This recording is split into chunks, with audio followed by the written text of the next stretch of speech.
All right, thanks, Matt. Yeah, lots on the line today, certainly. And here we go. Semifinal number one, Gabriel Nicholas versus Ross Merriam. Nicholas on the play. Both players, all four players, started with 171, four remaining. The winner gets an invite to the Energy Championship. Yeah, and this was part of Ross's explicit mission coming into the weekend. He said, okay, well, this tournament's in driving distance for me, and there's a decent amount of money on the line, so I'll be there. But also, hey, if I win the whole thing and I get to play another high-stakes tournament in a few weeks, sure, I'll sign up for that too.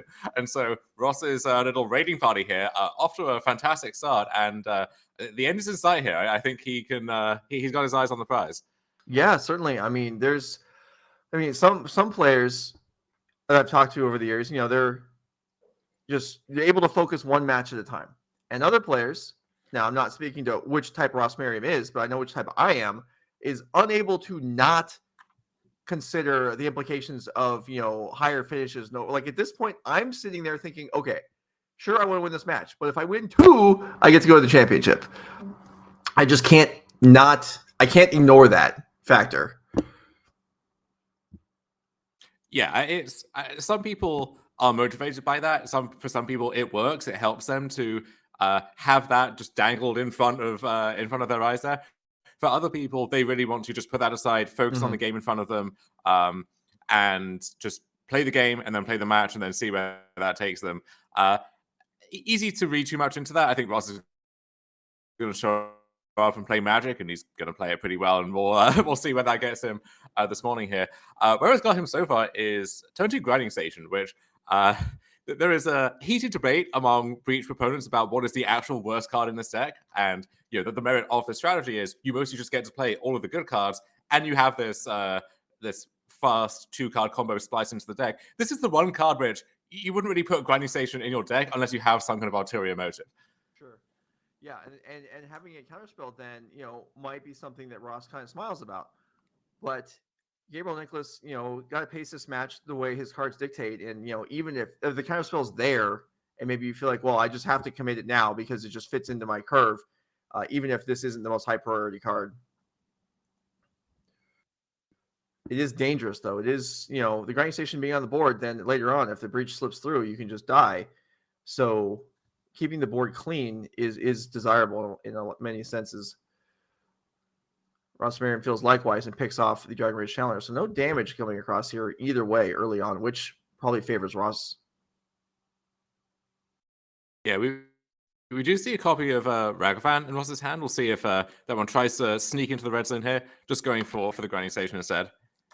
Yeah, so now this makes this counterspell look unfortunate for Gabriel Nicholas, as redundant Grinding Stations aren't worth too much for Ross Merriam, but does manage to sneak the second one into play. So Gabriel Nicholas... We even saw this same... We saw the same dynamic on Camera yesterday in Breach versus Murktide in the same matchup, where if you counter the first Grinding Station, given enough time, when Underworld Breach enters the battlefield, well, the Grinding Station could just come right back, and the Breach can reassemble the entire combo by itself. So if you're just going to fire it off on the Grinding Station, then you need to have a good reason for that. We'll see what Nicholas has in mind there. Mm-hmm. All right, so there is a Murktide in hand, so we may see some real pressure added to the board now in Gabriel Nicholas and a Flying Dragon. But, well, I guess Flying Dragon's perhaps redundant. I don't know how many dragons don't fly in Magic, but you get the idea. We shall see. He also has Expressive Iteration, so he could try and, bolster his defenses looking for more counter magic, or we could see Murktide just jump into play here and try and, put a real clock on Ross and try and get this game over with. Just going for Expressive Iteration instead. So find a land drop, we find another iteration and Unholy Heat. We'll see what Nicholas tries to build towards. Yes, we just make our land drop, get the second iteration, aiming to play a longer game. But I think that Ross does have at least Underworld Breach in hand. We'll see if there's the zero-cost artifact to pair with it. So we're not that far away from a combo just being threatened out of nowhere. Right. And for Gabriel Nicholas, from his perspective, I mean, often Mishra's Bauble, a card doesn't get held in hand. It just gets deployed as soon as it's found. So it's easy to assume that Ross doesn't have a 0-mana artifact at this point. So if he does, it's well concealed, and Gabriel may fall for it. But instead, we're going to see Dash Ragavan into play here, and well, it's going to be burnt up, which is probably the most common outcome. And Ross probably expected that. Yeah, if it connects, great. We can try doing that again next turn. I think Ross expected it to die, and he's not too unhappy with that exchange. Mm-hmm. And this did commit half of Gabriel's available mana. So Ross is likely free and clear here if he has a follow-up potential, if he had a Breach and a 0-mana artifact, like you're saying, an Amber or a Bauble. But we will await. Yeah, Ross would have to be cognizant of the 2 copies of Spell Pierce in the main deck. Mm-hmm. So the shields are not fully down. Right. But we'll see what Ross has as a follow-up. Okay. Just Emery, okay. Yeah, it's going to be Emery. So that's another. So the Lightning Bolt gets drawn off on the Ragavan, which is a completely defendable play for Gabriel Nicholas. And now Emery slips into play, and we'll see if there's follow-up removal or not. Yeah, we saw Nicholas put that Unholy Heat to the bottom. We see it right there off that Expressive Iteration. So we'll see if there's just another removal spell waiting in the wings, or if this Emery is actually going to sneak under Gabriel's defenses. Mm-hmm. Still, no, even with the Emery Mill, I don't believe a 0-mana artifact went in, although Aether Spellbomb went in, so there's some value to be gained. Yeah, and if you don't have the 0-cost artifact yet, often if you have mana to spare, well, you can just recycle that 1-cost artifact, keep sacrificing that to grinding station, keep milling yourself in search of that missing piece. So that is one nice thing about this combo, is that because all the pieces intersect with the graveyard, then anything that mills yourself, or you can kind of keep making gestures towards that. You don't have to do all of it in one go. Mm-hmm. All right, so here's another iteration for Gabriel. Finds Unholy Heat as an option, which can dispatch the Emery, and then Dress Down or Ragavan are the choices. So Unholy Heat just placed onto the battlefield. We know what's coming here. There we go. And there is a Flooded Strand. So getting sacrificed immediately. We'll see if Nicholas will just go for the Murktide and say, well, hey, if you have the Breach, you have the Breach. You would also maybe need a follow-up play. But then if I get to untap with this Murktide Regent, then I have this gigantic clock, potentially with some backup, that can actually threaten to get this game over and done with. Yeah, and it makes sense. Ross only has, I believe, 2 cards left in hand, and they would have to be the correct 2 for Gabriel to actually die in this spot.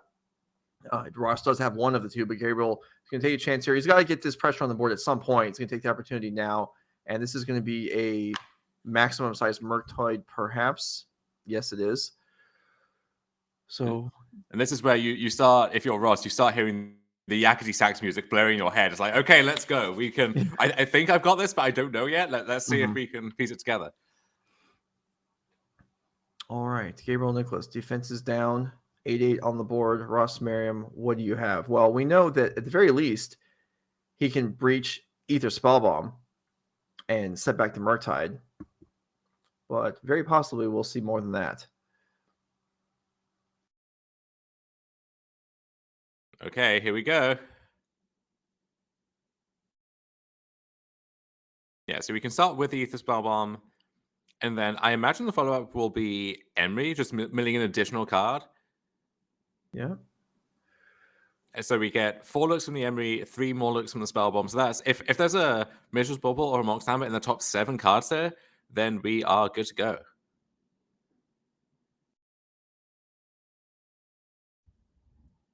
Okay, well, I guess a little suspense, but you know. Yeah. All right, Mox into play here. Grinding Station triggers. And Ross Merriam with a blue floating, and he's in business.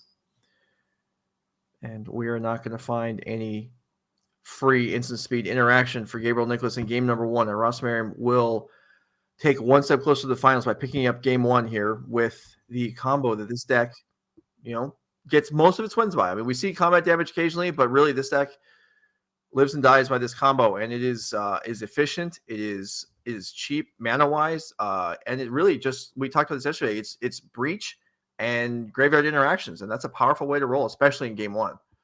Yeah, this is a matchup where you can ask either side and they'll say that they're favored. I think the Yeah. Breach players like their side of the matchup, the Murktide players like their side. This is, you saw there the argument for the Breach side is that, okay, you presented the best threat in the Murktide deck, and certainly the Murktide mirror, right? 8/8 Murktide is it's one of the best creatures of all time, very difficult to deal with. And I just untapped and combo off and shrugged it off without a care in the world. And that's, when you can go so over the top like that, then that really contorts how you have to play the rest of the game. We'll see if Nicholas can showcase the argument for the other side of that matchup, and he's going to have to if he wants to stay in this tournament. All right, so let's go ahead and take a look at the deck lists and see further what the players have going on here. So here is Gabriel Nicholas, Izzet Murktide deck. If we have the version with the sideboard displayed, that would be, there we go. Thank you. So you can get the full look at the 75 Gabriel Nicholas presented this weekend. It's got him all the way to the top 4 and down a game here, so needing a little bit of help. And it's available. And really, it's easy to overboard in this matchup because so many cards are effective against the Jeskai Breach deck. Yeah, and you can make arguments for quite a few of these sideboard cards. I think the extra copy of Dress Down it's one that I would want. It trumps Urza Saga, which is one of the ways that the Breach deck can try and get an advantage without having to rely on its creatures or its combo. You can make a case for something like Unlicensed Hearse as well, kind of nullifying Emery and then also making the Fair Breach plan a fair bit worse. And then there's other cards like Mystical Dispute or Engineered Explosives, which you could find an argument for, but I don't know if that argument is actually compelling when it comes down to it. Mm-hmm. Right. Okay, and then let's look at Ross Merriam's deck list. Here we go. Jeskai Breach, one of the players who's really put a lot of work into the deck. We know we're facing against Counter Magic, potential Graveyard Hate, and Dress Downs. I mean, this is open deck list at this point. Players know everything that the opponents have to offer them. So looking for protection, I mean, Teferi, obviously, that's a winner in these matchups. Do you worry too much about dying to the creatures, or do you think, okay, I can defend my spells, defend my graveyard, and then, like in this last game where, I mean, there's large creatures on the board, but from Ross's perspective, he can just combo out anyway. I could imagine on the draw wanting an additional answer, like a marginal answer to Ragavan, for example. But for the most part, I'm sure Ross has a fairly defined plan for this matchup coming in, and I don't think it's going to change too much based on the specifics of his opponent's list, which seems to be fairly stock from the looks of things. So looking at Ross's sideboard, I think the Mystical Dispute stands out. The Shadow Spear, this is a matchup where just making large constructs and then Shadow Spear making those even better can often win games by itself. And then you can make a few arguments for other cards, but those are the ones I'd be looking at. Sure. Okay. Well, we'll see as the players are still sideboarding. And then if this match concludes in time, we will go over and watch Derek Davis versus Victor Logan, whatever might be left in the match. We're not going to do any time-shifted replay here in the top 4 because if both matches are complete, we're just going to go ahead and play the finals. No reason to make you all wait for that. And then just to update you on the schedule, what we're going to have for the rest of the day, once we've concluded the Modern Showdown, we will almost certainly make time to speak to the winner if they're feeling talkative. And then we'll move into the Pioneer 5K for the rest of the day. Dom, we will try not to keep the winner for too long. They do have a Pioneer tournament to play, and they will be doing their best to go back to back. I don't know. Maybe our winner decides I don't need to play Pioneer. I'm just going to go celebrate today. But likely, also valid. Yeah, definitely. But likely they'll find themselves in the field along with everyone else who was likely here yesterday playing Pioneer 5K. The Showdown this morning auto qualifies, but there are still a bunch of invites to the championship on the line, and those include the points races. Both the Season 3 leaderboard and the overall year-long 2022 leaderboard will lock after today. So lots on the line for the players, both the ones on camera right now and the ones in the Pioneer field throughout the day. Yeah, when we checked in on that leaderboard, we saw Conor Mullally, Zach Allen, 1 point separating the two of them. And actually, if we think back to the last round of yesterday, Zach Allen thought he was going to be able to draw into the top 8, ended up having to play and lost. And so if you change that, that's a real fork in the road moment potentially. It may be Zach Allen defending that lead today instead. As it happens, if Connor and Zach both have a bad day at the office in the Pioneer event, Connor's going to have it. Connor will be your player of the year for 2022. But Zach is nipping at his heels and is as close as you can possibly get. And then Jesse Robkin still in the mix potentially too. So that race is certainly not over. And both of them have a lot to play for today. Jesse Robkin, who is, I believe, in the chat this morning while we're playing at the top four, is still alive. One of those three players, Piper Powell, Zoe Reederman, cannot catch up. But the first three on the board, Connor Mullally, Zach Allen, and Jesse Robkin, still live for the 2022 MVP. So we'll see how that plays. We won't know the answer to that one until later this afternoon. But the winner of this top four match, who's on to the finals, that may be decided momentarily as Ross Merriam up a game. Gabriel Nicholas on the play here, trying to even things up, and we're underway. Yeah, and Ross has to be happy not to see Tomo Ragavan there. A little bit more breathing room. We'll see if Ross has an early play of his own. And there it is, turn 1 Emery, which is not trivial to do in a deck that only has 4 Mishra's Bauble and some Mox Ambers as 0-cost artifacts. But Ross managed to stitch that together here. Yeah, no, this is excellent start here. Okay, Gabriel does have an answer for it. So the now Ross Merriam with 2 Baubles in play. Those are kind of mystery cards. Like, you keep a hand like this, I mean, you're really keeping a 5-card hand plus 2 random draws off the top, which is probably good, but you could end up flooding. You don't know what you're going to see there. Gabriel Nicholas in their hand with several land in play, so probably looking to draw action off the top to really present a threat or to keep his defenses stable here. Yeah, I imagine we'll see those baubles cycled here just to get that information and start seeing more cards. There is a world where if you are planning towards an Urza saga, then just having those in play to buff your constructs might actually be a better use of those cards. That's true. The constructs are a little less safe here with the extra copy of Dress Down boarded in, but they are still a significant threat that Gabriel will have to answer. And if you don't have Dress Down, then the constructs really can be a nuisance. All right, so 1 Bauble activated there for Ross, checking out what Gabriel's going to draw this turn. It appears to be another land with, there's, I believe, 3 more land in hand. So Gabriel, certainly not with the ideal opener here, but we'll see if he can stabilize, get things going here, provide some pressure. As we've talked about this yesterday, as the Izzet Murktide player, you don't want to fall too far behind here because you have to actually win over the course of multiple turns in combat. Yeah, this Breach deck is quite good at going toe-to-toe with the Murktide deck, plays a lot of the same cards, but you have this inbuilt flood protection of sorts in the form of Urza Saga, just hiding away in your lands there. The Murktide deck doesn't, and so it is liable to flood out in these longer games, and this is game 2 of this game, and Nicholas is flooding out already. So we'll need to have some good draws here to right that ship. All right, so Grinding Station presented here, and Gabriel Nicholas in game 1 had a counterspell and did use it on the first Grinding Station. Same scenario here, counterspell in hand again. We'll see if the same play is made or if Gabriel decides to sit on it this time around. Yeah, we see Brotherhood's End, I think that is, at the bottom of Gabriel's deck. So that's a card which can, I guess you could blow up a Grinding Station with it. I think its main use is going to be clearing up a board of Urza Saga contracts, no matter how big they are. So filling a similar role to Dress Down in that sense, and then can also be an expensive answer to an Emery, a Ragavan, a Ledger Shredder sometimes. So a flexible card, but not necessarily an efficient one. Sure. All right, so we await, because the island was fetched out, I feel like we are going to see the counterspell here potentially from Gabriel, unless there's some other piece of interaction that he chooses to deploy here. And just taking a look as Gabriel's flicking through their hand, I don't think there's... Okay, yeah, a quick pause just to make sure that Bauble trigger goes off at the right place. I think Gabriel realizing maybe after that, the lessons from the first game that, doesn't have much going on, needs to maximize that counterspell for whatever it's worth and can't just be firing it off on a card which right now is not doing anything. All right, so here's Mystical Dispute on the Ledger Shredder.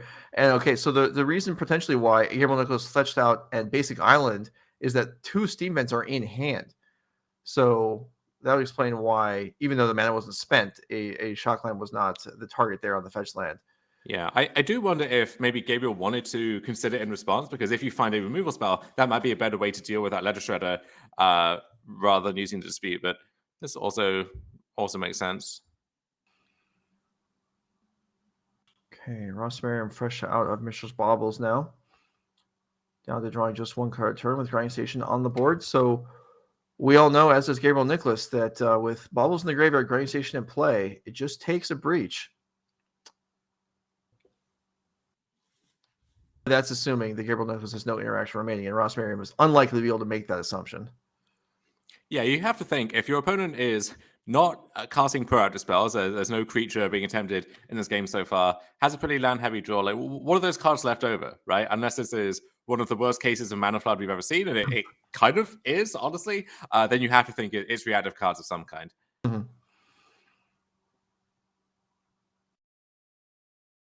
All right. So Ross picks some additional mana this turn and has some defenses of his own in hand. Looks like a lightning bolt hiding out in there. But do we have any action? Do we have any threats? And the answer is no. Yeah, both players just in this weird holding pattern for now. Not too much going on either side. There is a Ragavan off the top for Gabriel, so we'll see if that one can try to connect. We do know that Ross has the removal spell waiting in the wings to deal with it. Yeah, and so, okay, Dash Ragavan is the play here for Gabriel Nicholas. We'll attempt to get in here to connect, and Ross Merriam, yeah, I mean, this is what these removal spells are in the deck for, is primarily to avoid getting hit by Ragavan. And then Steam Vent shocks in, so Gabriel Nicholas perhaps not done for the turn, or just trying to hold up the maximum amount of mana.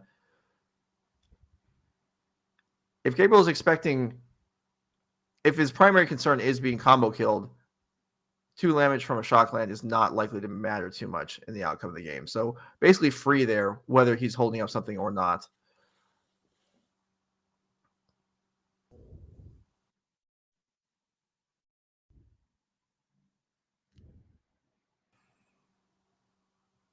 As we get things going here, thanks for joining us this morning at the Energy Series. We are in Game 2 of our first semifinal match. We've got the 2 elimination rounds of Modern here for you this morning, to followed up by the Pioneer 5K through the rest of the day. And we are, at the moment, waiting to see whether Ross Merriam can close this out 2-0, or if Gabriel Nicholas can send us to a Game 3, as the players continue to make land drops, and not a whole lot going on here right now. Yeah, you see that frustrated flourish from Nicholas. Just yet another Spirebluff Canal off the top there. Ross not doing much better, but I think it's an interesting question of which deck actually top decks better from this kind of board position, where Ross has Underworld Breach, that threatens to win the game on the spot. Has Urza Saga, which is very difficult to interact with, can present several threats in its own right. But then Nicholas has Murktide Region, has his own iterations, of course. Has a lot of the same creatures and setup cards that the Ross has in his deck. Yeah, certainly I think Gabriel Nicholas would agree that Ross Merriam's prime threats here are probably scarier than a Murktide Regent. But the draw is Ragavan, so both players just exchanging Dash Ragavans potentially into the fire of removal spells. So we saw this a couple turns ago in the other direction. Now we're going to see Unholy Heat take out Ross's monkey, and we are just waiting. Okay, Dragon Rage Challenger for Gabriel. That's something.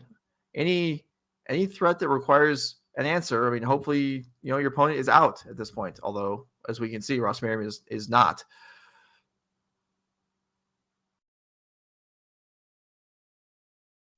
You're sitting in Gabriel Nicholas' chair. Is there any chance that you deploy a counterspell to protect a creature in this game? Not a creature like that. If it was Murktide Region and it's a 2-turn clock effectively, then I could see it. If it's just a measly Dragon Space Chandler, I think it's too low impact, and you have enough kind of replacement level threats in your deck that you don't need to use one of your premium pieces of interaction there. Mm-hmm. But this counterspell does in fact go after the Legislator, so the code's potentially clear for Underworld Breach or some kind of follow-up play. Well, Ross is thinking this over, and it's a pass of the turn. So if you're Gabriel Nicholas, now you may be thinking, okay, maybe Ross's hand isn't all that great either. There's another Ragavan off the top. And this one finally is going to hit. I think we saw some monkey-on-monkey violence before. This is the first copy of Ragavan connecting here, but as is the case so much in this game, just another land off of Ross's deck. Mm-hmm. So I guess you could argue Gabriel top decked another land there. Is that fair to say? No, I think that works. And Ross Merriam draws I believe, Springleaf Drum, which is another land. And here is Underworld Breach. Okay, Ross goes for it. Yeah. And it resolves. And that's it. That's the ball game. Ross will be one of our finalists. in our 15k showdown here. Yes, indeed. The combo is assembled. Gabriel Nicholas defenseless with just a fetch land and that Ragavan.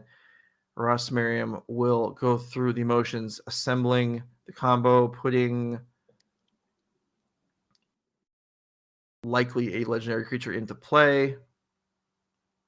There's a Mox from hand, I believe, and all right, so this is over. This is going to put Ross Merriam into the finals, and this timed out well as the backup match is just beginning game 3. So let's go jump immediately into the other semifinal match. This is No Rage Gaming actually coming fast and furious this morning, and let's go Derek Davis and Victor Logan and see who is going to face Ross Merriam in the finals. Yeah, and we have seen, especially with players like Rob Hayes and so on the series before, elementals where it's your ordinary 4-color deck with some Risen Reefs and some so on. No. This is elementals. This is Flamekin Harbinger. This is Voice of Resurgence of all things. This is Kahira there as a companion, and it actually is on theme. Is for our correct tribe here. So this is an elementals deck through and through. Derek Davis has had fantastic success since the release of MH2 with various builds of this deck. Fair to say a pet deck at this point, but without the connotations that moniker implies. Right, yeah. If it's a pet deck, but it's a deck that you're dominating with, that's okay. That's respectable.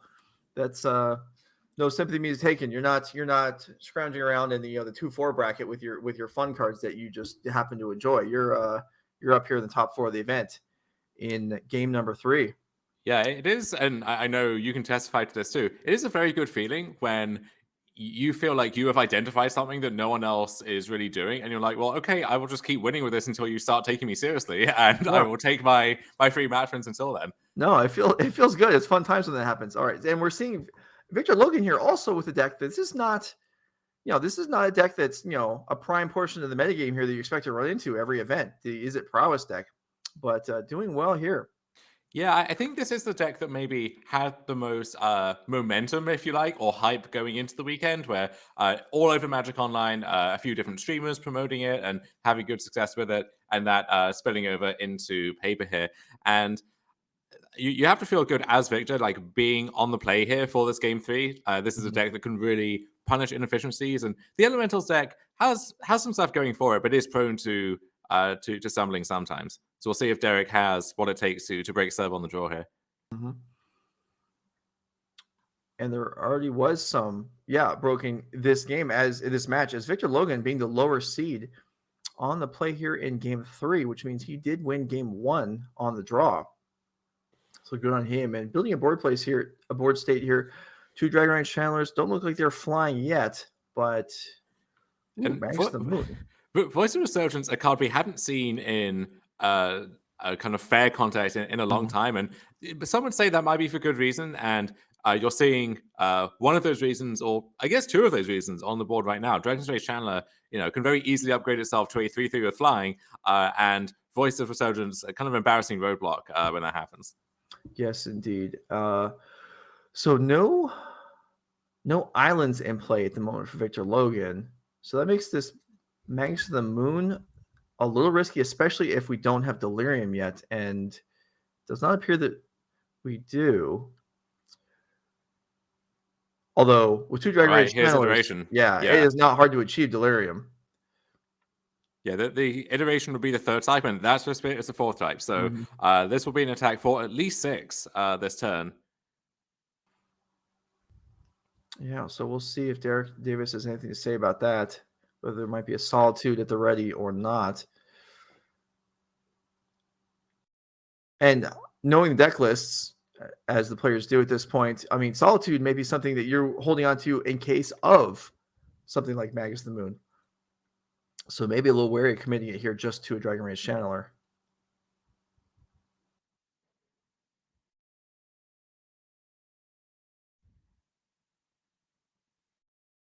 All right. And that Bauble, the perfect hit off an iteration, offering another card in its own right, and then 2 surveils off the channelers. So Victor can really piece together a nice follow-up here. Maybe find that 3rd land for Magus of the Moon. Yeah, evaluating this here. What is he looking for? And this, okay, attack comes across. perhaps checking for a Solitude specifically, and that does get through, as that's likely the only interaction Derek Davis would have. And then here's the Bauble post-combat. Nicely done here by Victor Logan, not wanting to surveil after finding out whether his creatures get through or not.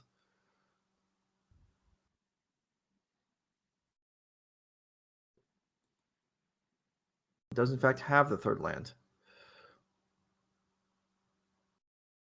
I think there's also some risk over kind of like Endurance, just eating the whole graveyard, resetting those DRCs back to 1/1s, letting one of them get gobbled up by the Voice of Resurgence, or the hardcast Endurance, if that's a follow-up play in its own right. So I think Derek's going to need a good turn here.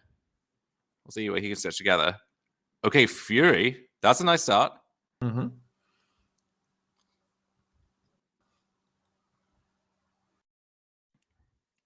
You do have to be somewhat aware of Mutagenic Growth. 4 copies of that card in the deck.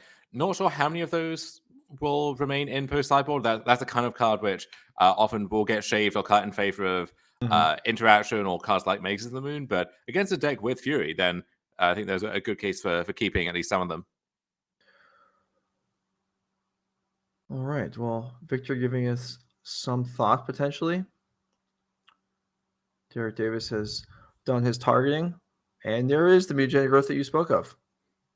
Yeah, so from this position, if you're trying to kill something with a Fury, you can split it 3-1, but then the growth can save the thing that's getting targeted by most of that damage no matter what. So unless there is another follow-up, whether it's Fury, Ephemerate, Endurance actually would also help to reset them both. Yeah, then Victor might get to keep both of those challengers through this turn. All right, here's the Ephemerate. There it is. Yeah. So this will throw out another 4 damage. So that would be 8 damage altogether, which should be enough to pick off both of the Dragon Rage challengers, barring another response from Victor Logan.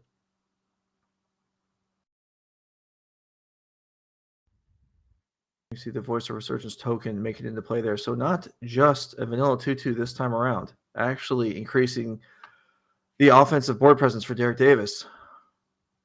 And Voice, one of the more subtle applications is really nice at defending those evoke creature plus ephemerate sequences, where ordinarily, if they have the removal spell, they can break that up. If they do with Voice on the battlefield, then you're getting an elemental, which is relevant for Risen Reef, and then also like a pretty sizable creature sometimes as a consolation prize.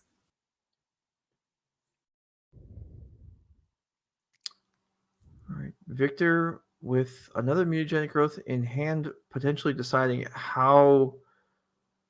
what the right way to interact here might be, as I believe there is one more copy in hand. And there we see it, and Derek Davis really getting paid up. This Voice of Resurgence is the best voice that we've probably seen in several years now. 2 elementals making their way into play.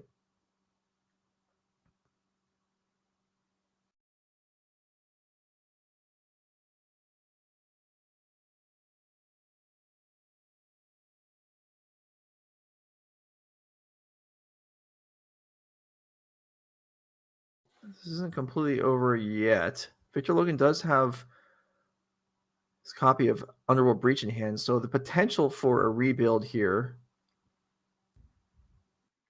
And some of the board does survive.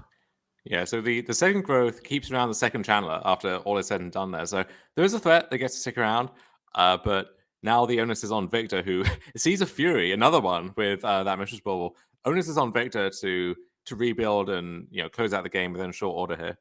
And Victor's only on 10. We have that Fury just hanging out now as a 3/3 double strike, right? And those 2 elemental tokens are both 4/4s and can grow even further.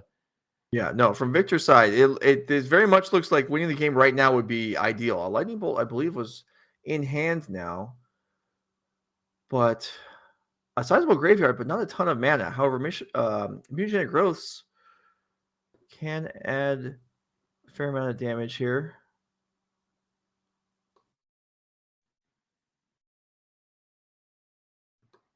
Looks grim, though. Derek Davis with a Solitude in hand as well, although I'm not sure if there are white cards to pair with it.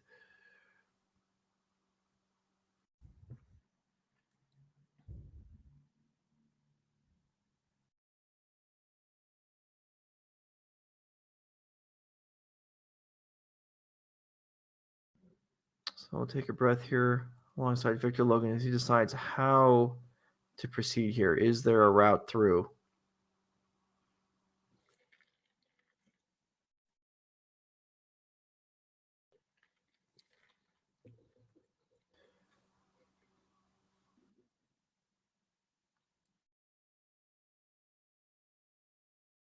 Bolt on Fury would leave Victor not dead on the board at the moment, although in a pretty precarious position.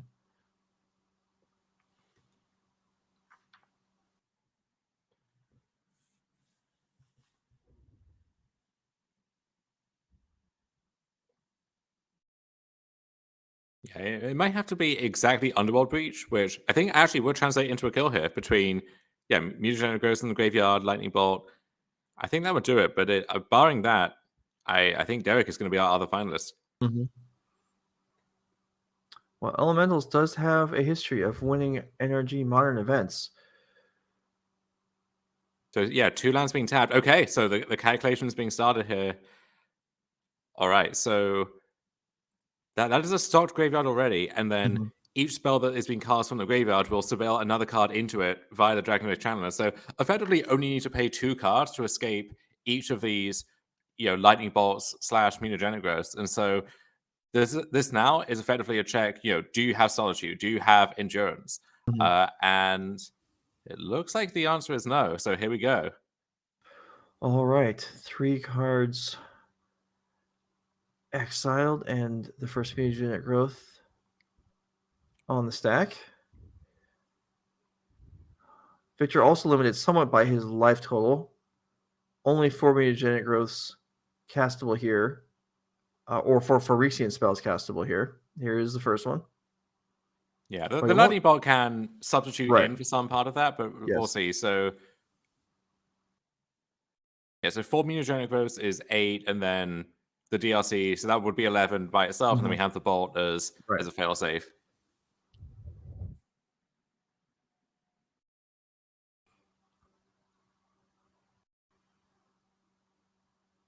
All right. Well, this is, Victor Logan going through the motions here.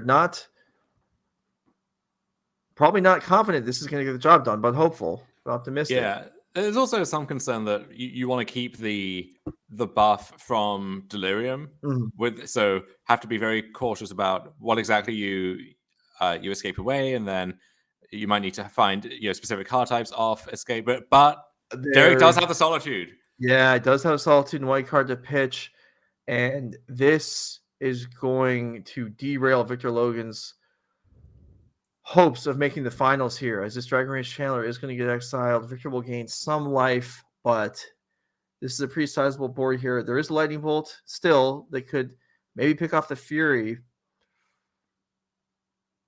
but perhaps more importantly, Victor Logan's offensive capabilities here are completely reset.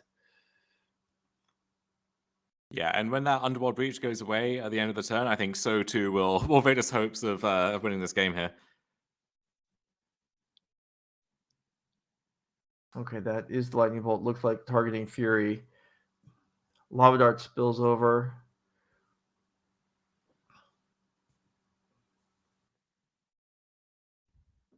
And Victor going to be gaining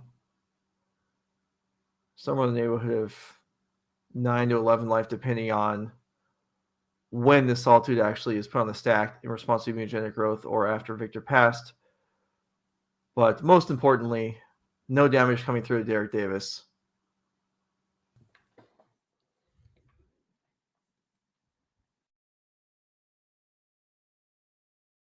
And the breach expends itself, and Derek Davis will untap. Another Vice Resurgence. Briefly, I'm sure an attack here for, this looks like 10.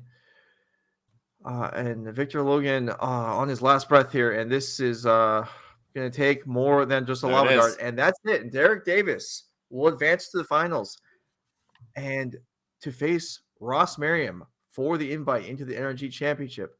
Both players now have earned qualifications to the next regional championship, but they're probably both hungry for more, and it's available. It's on the table.